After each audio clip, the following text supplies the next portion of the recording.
Hello, my name's Anna Davis, and I'm going to be telling you about 3 different types of tornadoes. Of course, everybody knows the main type of tornado that we all see on the ground that causes destruction wherever it goes. It's formed by a supercell that causes the rotation, that could cause large hail, that could cause strong winds, lots of destruction. The other type that I'm going to be telling you about is a waterspout. A waterspout is formed in the same way as a regular tornado, but it goes across the water. Most people haven't seen these. You have to live near the water to see them. But a waterspout looks pretty cool. It doesn't usually cause any damage because usually it's just across the water. It's just cool to see. I've seen them a lot in Galveston. But a waterspout comes from a cumulus cloud, and it actually doesn't pick up water from the inside of it like most people think. The water that's inside of a waterspout actually comes from the condensation from the cloud that it formed from. The last type that I wanted to tell you guys about was dust devils. Dust devils are crazy. I lived in Arizona for a while, and you see them a lot out there.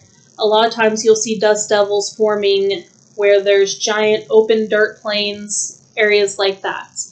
Dust devils form from hot air rising through cold air above it. So it just goes straight up through it and it forms a dust devil. A lot of times you can't see them, but if they pick up the dirt, you'll be able to see them, or if you'll see it, a lot of times you'll see it like parks or playgrounds, things like that, that have debris on the ground, anybody's trash, you'll see the little swirls going. And that's a dust devil. It just picks up the little dust and debris. Usually they aren't harmful. Usually they don't cause any destruction because they're just formed from the air, and usually they just kind of pick up stuff, drop it really quick. Never picks up anything heavy. It's just super easy.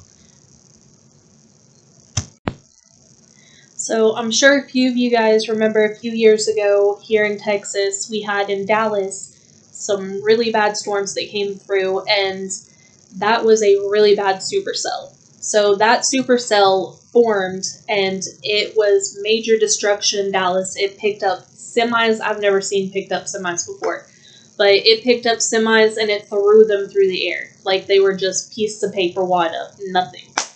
So it's very dangerous. It's very good to know what to look for tornadoes. A lot of times it's said that if you hear during a storm, if you hear the sound of a train horn, then that's time to take cover, because that means a tornado is very close to you on the way, and the sound that you're hearing is it coming close. Taking shelter is very good for that, obviously.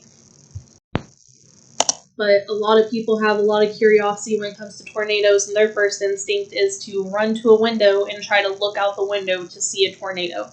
Never do that. That's never a good idea. You should obviously stay away from windows, stay away from glass, stay away from exterior walls. Anything that could suck you outwards or collapse on you is nothing you should go near. You should go into a bathroom, stay safe, put a mattress over you, and keep yourself well protected. Waterspouts, they don't really cause too much damage. They may if a boat's out there, but they usually don't cause too much damage, and neither does dust devils. So they're generally not too much to worry about. But I would say check it out. Look up dust devils and look up waterspouts, because they are cool to see. I love looking at them. A lot of tornadoes. I used to live on a farm in Arkansas, and so we had the storm cellars and all that stuff underground. I've seen so many tornadoes in my day because living out in the country, tornadoes thrive when they have space to move. That's their big thing. That's why here in Fort Worth, you don't get a lot of tornadoes downtown Fort Worth, because there's no space for them to move and to form. But living out in the country, there was so much space that they would pick up inside the field and they would just go for miles and miles without stopping, just destroying anything that's in its way. So tornadoes are definitely nothing to play with. It's definitely cool to watch videos, things like that of it, but you just don't ever want to see the destruction they cause. But that is the things that I wanted to show you guys about things I've learned and things that I've been through. I've been through many tornadoes. Of course, I'm still here, so obviously I know how to survive them. But that's the things that I've learned from tornadoes, waterspouts, and dust devils. Hopefully you guys learned a few things too, and hopefully you guys go and check them out and see. They are pretty cool to look at, especially the ones that aren't dangerous. Thank you guys for watching. Have a great day.